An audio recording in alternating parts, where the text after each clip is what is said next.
and welcome. Here's Johnny. He's alive!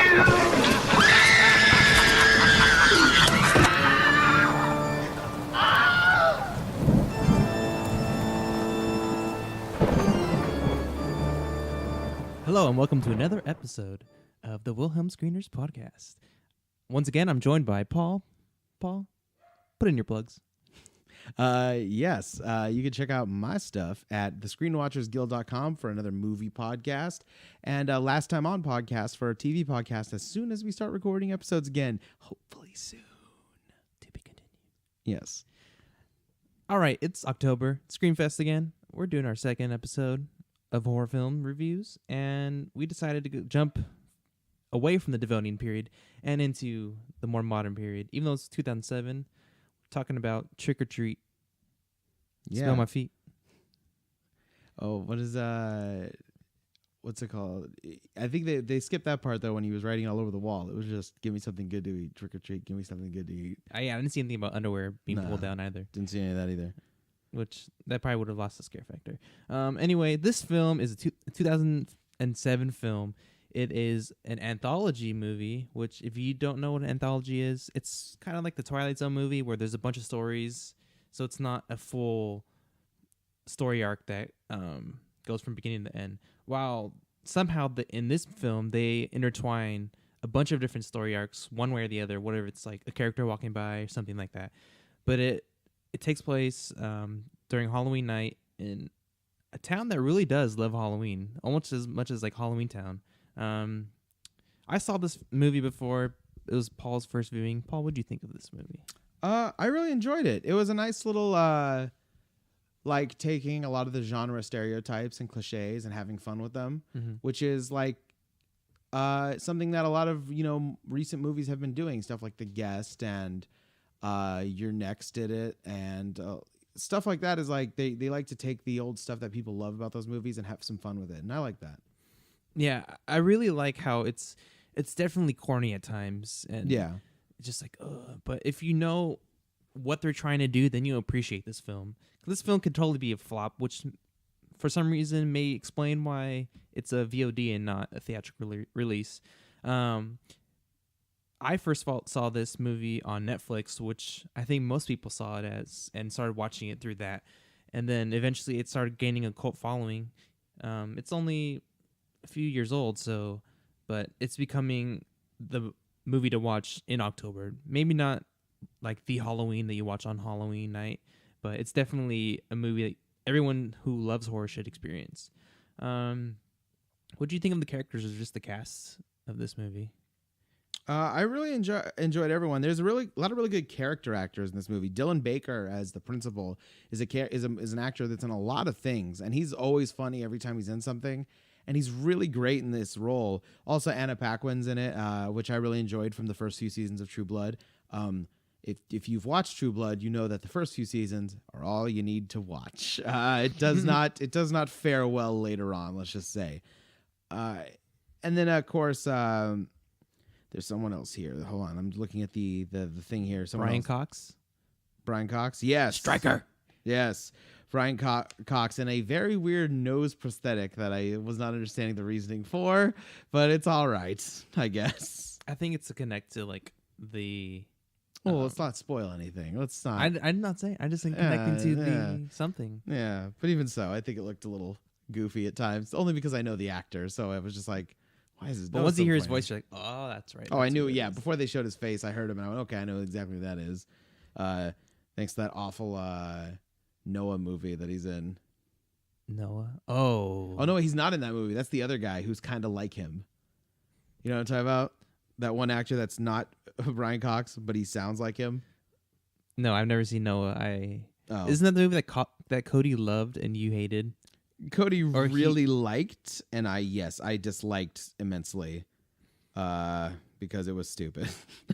Yeah, Cody's not here to defend that movie right now. Yeah, that movie Cody. sucks. There's rock monsters. In Noah? Yes. I told you. Okay, back to Halloween. Ray Winstone. That's the actor I was thinking of. That's the one that I'll show you his picture right now. Just so he's kind of like him, but he's not him. Yeah. It's like his second cousin or something. He's like the lesser version. But yeah. Um, But yeah, this movie was so much fun. Just like a lot of cool little horror moments and funny moments, and yeah, it's good. I really liked the kids. The kid story arc was. It seemed like this is so cliche, and even though the whole thing might be cliche, it's without giving any spoilers away. It's really enjoyable to watch, just to see what's gonna happen. You think something's gonna happen, something else happens, and my favorite part of this movie is definitely the character Sam, the main guy with the burlap sack. I feel like he can almost be like the mascot of Halloween now. The movie's not that iconic, but for what this character stands for, where he's pretty much the guardian of the holiday. Sam from Sam I Am, which is All Hallows Eve, which Halloween is, according to Celtic Times, was before Christianity, blah, blah, blah. They talk all about that stuff. Yeah, there's one more guy, Jean-Luc Bilodeau, who I was watching him and I was like, what do I know this guy from? And then I realized he's the younger brother on a show called Kyle XY that was on ABC Family. Is that the show where he doesn't have a belly button? Or Yes. something? I watched that whole show, despite how melodramatic it was and teen lovey at times. But yes, because I was in there like, why? But he was one of the guys in the show that was really funny and really charismatic. So when I saw him in this movie, I was stoked to see him. Do you know which guy I'm talking about? It's the older boy that's with the group of kids that are doing this guy right there. I'll show you his picture. Because he's really funny in Kyle XY, and he's like one of the bright spots of that show with a lot of overacty teens. Mm-hmm. He's actually really funny. So when I saw him in this movie, I was stoked because I was like, he needs to be in more stuff. I think he's legit like funny, and he's really good in this movie. Yeah. So yeah, I want him to do more. I like his counterpart, the other girl who's like the pretty girl, and it's like, ugh, come on. Yeah. And like getting jealous and everything. And she's so overacting, but that's what the character, I feel like that's what the director and the writers were trying to go for. I think pretty much all these actors they may seem a little out of place, but that's the world that this movie is supposed to be. It's supposed to be almost a parody of horror genre and just Halloween in general. Also, a shout out to Temo Penniket, who plays Henry, who's one of the first people we see in the movie. This guy right there. Oh, yes. I gotta say, just a Battlestar Galactica shout out. So say we all. Anyway, continue. I'm trying to think what else there is. I think that even though this budget is $12 million, I think the special effects are pretty. I think it's pretty solid. Pretty good. Yeah. We get to see some other creatures, and just gore in general was. See, I can see nothing why, that's like too ridiculous. I can see why this movie maybe was marketed incorrectly, because like even looking it up on Google, like the first thing it says is it's a drama film slasher. I would call this a black comedy / horror. I wouldn't call this a drama film / like that seems nuts. Like what does that mean? So yeah, maybe that's why it just never found an audience like a huge audience, and now it's kind of a cult classic. Maybe also because it came out in December. Yeah, well, apparently it was supposed to come out in October, but it was pushed back. I would have just pushed it back a whole year. And there are a set of comics, actually, written by Mark Andreyko, who's actually he's really funny. He's on like DC Movie News and stuff like that on YouTube. Mm-hmm. Yeah, he's a really good comic writer. So he's a really good Wonder Woman. That explains the intro credits where everything looks very comic booky. Exactly, yeah. So their budget was $13.5 million, so they made back their budget, which maybe explains why they're making the sequel, which also is because the cult following that's arising from this movie. Mm-hmm. I think it would be interesting even if they made this a holiday thing where they made, instead of the next one not being about Halloween, they can have like Christmas or Thanksgiving, stuff like that. Speaking of Christmas, Michael Dougherty, who was the director of this, he's also the screenwriter of X2 and Superman Returns, which is why this movie is produced by Bryan Singer's company. Mm-hmm. He actually directed Krampus from last year. I still haven't seen the movie. I still haven't seen it. I heard it's a lot of fun. Yeah. So I'm actually seeing this now makes me excited to go and watch Krampus. And it makes sense. Yeah, they seem like the same genre where they're both like, there's a sense of horror, but you're still going to enjoy. And maybe not laugh your ass off, but have fun watching. It's like dark movie. humor. Yeah. Yeah. Definitely. I love how the little kid from Bad Santa's also in it. Yes. Yeah. I'm pretty sure that's him. It looks like him. There's not too many kids that look like him. Well, I'm sure there are a lot of kids that look like Sure. him. But yeah, without giving any spoilers He is the away, kid from Bad Santa. Okay. Yeah. Okay. I just looked it up. Just to make sure. without giving any spoilers away, what was your favorite storyline? My favorite storyline. That's a good question. Because there's 4, but one of them is really short. The one that opens with. I feel like the kids, because I think I get to understand them. I feel like I get to know them better than any other character in the movie. I did like the principal storyline just because it's very macabre and very dark. So I did enjoy that, but I think the kids probably, just because, like I said, you kind of spend a little bit more time like seeing them interact with each other and know each other. And were you surprised with anything, or did you like predict? I saw a lot of the stuff coming. There was a few moments, like a few reveals I didn't see coming, but there was a lot of like playing. I saw what they were doing, playing with the conventions, only because I've seen so many movies. So I could tell, like, you know, you think that the one person's being attacked, but oops, no. Like, and there's a lot of that. Yeah. But it didn't deter any of my fun. I still enjoyed it. It was still really entertaining. I could see some of the stuff happening, but that was fine. Yeah, I agree. Some people would be way caught off guard, but if you are really into not even have to be in horror films, but just in a movie buff in general, you can see what's happening. But it doesn't diminish the film's entertainment value at all. Do you have anything else you want to say about this before we go into ratings? I'd say it's a lot of fun. If you love horror movies and you love comedies, I think this is a good thing to watch. I mean, it's bad that it didn't get a full wide release, because I think it would have really found an audience that liked it. So, yeah, I have to agree. Hopefully, the sequel will at least get like a release to like indie theaters or something, but not just straight to VOD. yeah, I feel like this is now the time for these movies to come out too. This is like 2007. Like I said, there's been a lot of these movies recently. Maybe it might even been a little bit before its time as far as having fun with that kind of thing. Yeah. I think for rating wise, I think thinking with a fun value to it, I would say a 3.5 out of 5. 3.5 out of 5. Almost a 4, but I don't know. I just feel like it's a little bit. It takes too much from other movies, but it's not too much of its own. But I almost want to give it a 4 just because it's ramping up the anthology type style, which I completely love. I really enjoy this movie. I'm just on the fence at 3.5 and a 4. So usually when I'm on the fence, I'll go with the lower one. I don't, so I'm gonna go 4 because I thought it was a lot of fun, and for me, yeah, that takes a lot from other movies, but it knows it's doing it and it has fun with it. That's true. And I also love a movie that's not afraid to just go all in and have people die, which is fun for me. I love that. I think sometimes in a lot of movies they chicken out a bit, and this movie doesn't. It lets you get to know some characters, and then some of them die. So hey, funsies. Plus, I really like all the actors in it. I feel like everyone's having a lot of fun making this movie, and I enjoy that. There is a couple of overacty people, but I'm okay with that. Also, maybe not have only the white people be main characters, and then have a couple of people of color who are just kind of sidekicks. Maybe switch a couple of them around. That's all I'm saying. Maybe you could do that. Maybe. There's just like a couple of people who aren't white, and they're basically someone else's side characters. Yes. Yeah.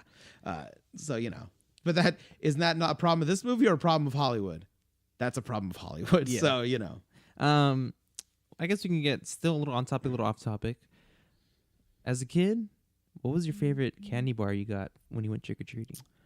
Oh, that's a good question. Favorite candy bar. You know what? I'm a big sucker for the Snickers bar. Ooh. I think that's a great candy bar.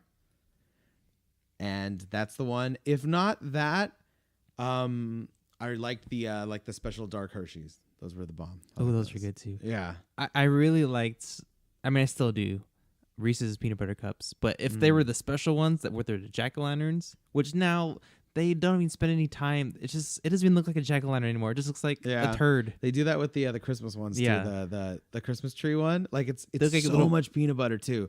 Like they put like the tiniest layer of chocolate, and it's just like this thick thing of peanut butter. I'm like, dude, I don't need this much peanut butter in my life. Stop. Did you ever have those houses when you went trick-or-treating of people who gave out the king-size candy Oh yeah, bars? you gotta go to the rich neighborhoods for that. Yeah, that's what you gotta Those do. those are so good. Yeah. Well, before this ends, I have a couple more questions related to horror. I'm gonna put you on the spot right now. Oh, okay. Can you give me 3 of your favorite horror films?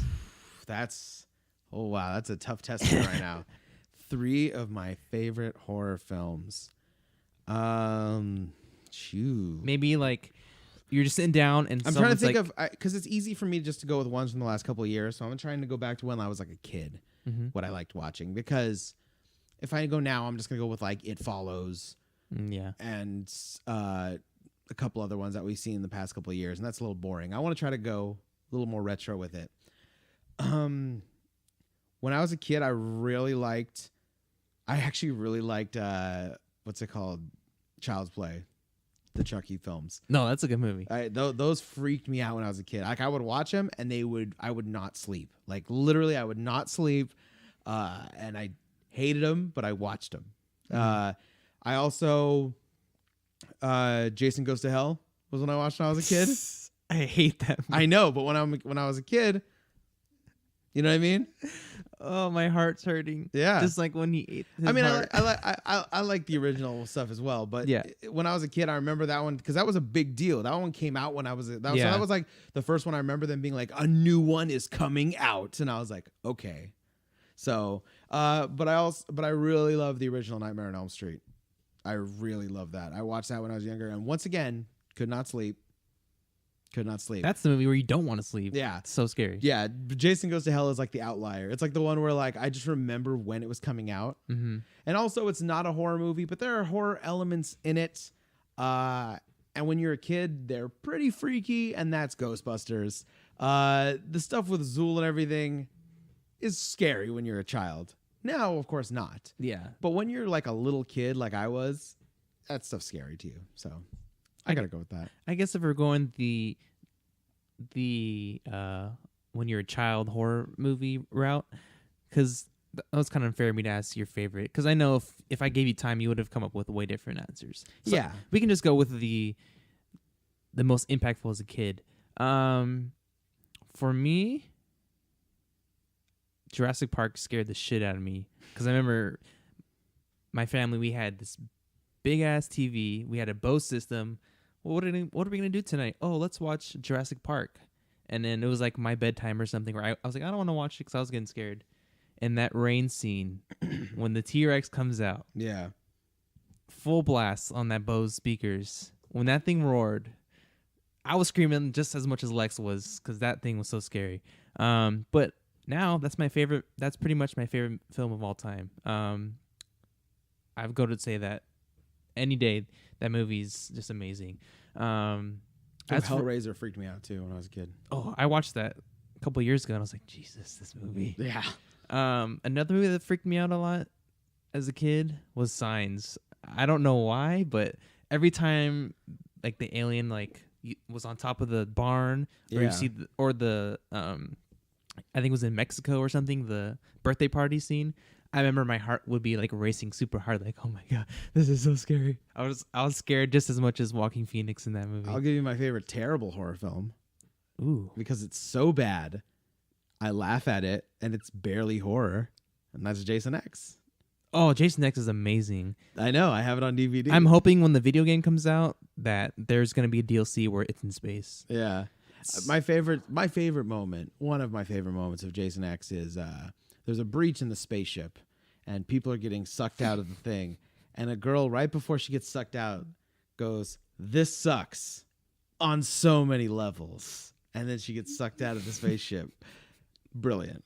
There's also a cyborg. There's also an android that fights Jason. Oh, she was badass though. She got her head chopped off. She's awful. She's a horrible actress. The whole movie's awful. We watched it here on like a bad movie night. I had people over and we watched it, and it's like people who hadn't seen it before were like, "What the hell is happening in this movie?" I'm like, "It's so bad. It's so bad. But the kills are pretty awesome. There's only one legitimately good scene in the whole movie. The rest of it's fun. Like, it's so bad, it's goofy. But the best scene is when they create like a Star Trek Next Generation style hologram scene of him at Crystal Lake. Yeah. And he like picks up one girl in a sleeping bag and just smashes her against the tree. And it's so funny. It's just so over the top, but like, and then it brings you back to the original, and it's just like, that's the only scene that I can legitimately say that's a great scene. Everything else is garbage. See, that was like the closest they ever came to killing Jason, and then they killed him on top of a regeneration table. Yeah, and they didn't think to move him. And then he came all like metal. That was so cool. He That's gets so the metal. stupid. That was the time period of like, you gotta make it like metal and extreme. Like, yeah. That's totally a Sci-Fi Channel movie. It's so good. Oh man. yeah, that's a Sci-Fi Channel movie before the Sci-Fi Channel started making Sci-Fi Channel movies. Just going. I guess I would have to say with the Jason. I feel bad because Jason is one of my favorite slashers, but every movie just keeps getting worse and worse and worse. Yeah. But one that I always watched because it was always on TV was Freddy vs. Jason. It's so bad. It's so bad. But it's so good. When they're talking, like giving each other's line, or Jason doesn't talk, but when Freddy's like giving his stupid lines, and there's a great Kumail Nanjiani stand-up bit about that, where he goes, there's a scene in there where Freddy sees a black girl and he goes, dark meat. And he said people in the audience in the theater like groaned. Like they were upset that this murderer, like he's like, oh, you can kill children all you want, but racism? I don't think so. I thought that was just a great joke. I mean that movie is also terrible, just like it doesn't have as much the fun factor as Jason X. No, because Jason X is it's so over over the top bad. Yeah. But it's just poorly made. That's the problem with Freddy vs. Jason. It's just poorly made. Yeah. I really enjoyed how they tied Freddy and Jason together though. Yeah, that was cool. He became his mom and stuff. There was like a 3-year period where they were just trying to do that all over, because that was when Predator and Alien versus Predator came out, and it was like, oh, we really wanted this, but not anymore. Why is this happening? What's going on? Yeah, I totally thought they were gonna keep, or at least a VOD of like Leatherface versus Michael Myers. Yeah, I mean that's the best. What's the better matchup for Michael Myers? I mean Leatherface is totally too fast, but I can't really think of anything. And there was a good one would have been the Leprechaun versus Chucky. I thought that would have been good, because the way they talk and just their mannerisms and everything would have been good. One more horror film from the past. Ooh.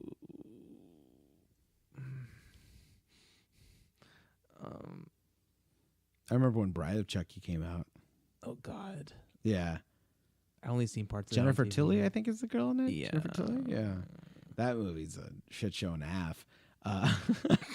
But isn't the Seed of Chucky is worse? Where he Huh? has a baby, Seed of Chucky. I don't think I saw that one. I saw parts of it, and Bride of Chucky's in there too. Yeah.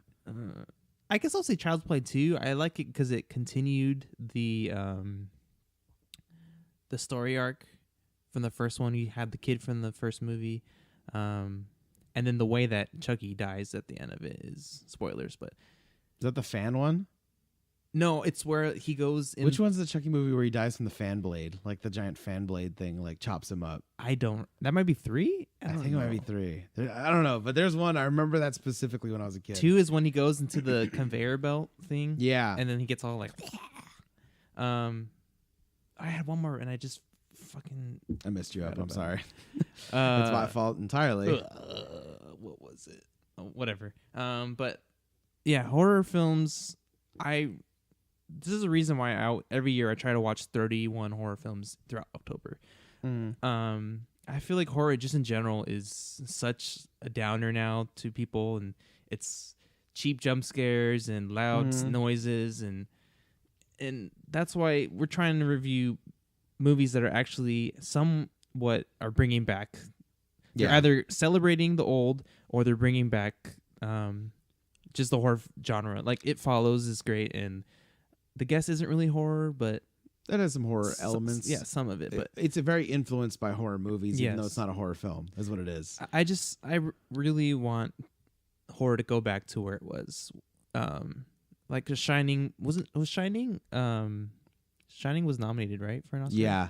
Shining is such a contentious thing because it's such a good movie and yet it diverts from the book like in so many ways. It's insane. There's a lot of movies like that where you're like, you think you know what this is about, but then you realize that it didn't follow source material like at all. I don't know if we'll ever come to another horror movie that's going to be nominated. I feel like we will, but who knows how soon that will be. I just feel like the Oscars are getting more and more snobby, and we'll never see. Yeah. It's going to be tough. Unless, like, I don't know, Quentin Tarantino does a full-on horror movie that's not... Well, there's this one movie coming out called... Oh, what is it called? The Personal Shopper or something like that. It's with Kristen Stewart.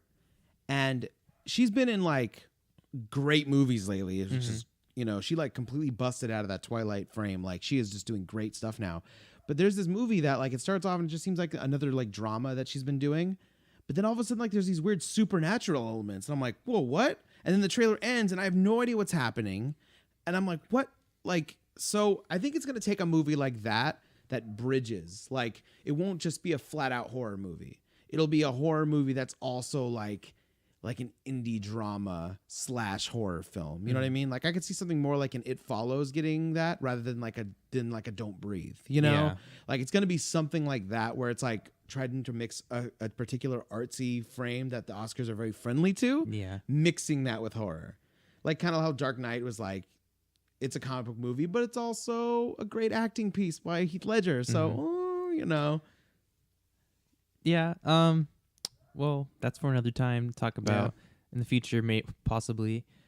Until next time, give your plugs one more time. Okay. You can check out my movie podcast I do with Cody Pasby. Akaika's been on it a lot. You can check that out and hear more of him talking about movies with us. It's a lot of fun. I'm a little bit more awkward on that. So it's all right. It's thescreenwatchersguild.com. And my TV podcast I do with my friend Nick. Hopefully we'll be doing more episodes soon. We are super behind right now. Life has taken over. But it's called Last Time On. It's at lasttimeonpodcast.com. And for more things, you can go on to wilhelmscreeners.com for more reviews. Trying to get 31 horror reviews throughout the entire month. We only have one up right now, and it's October 8th. But these podcasts will also count as reviews. And also on my Twitch channel, Ikaika S3, you can see this month we're playing all horror stuff. So actually, within this week, we're going to be continuing and maybe beating Until Dawn, which is a very good horror game that's also pretty much like watching / playing a movie.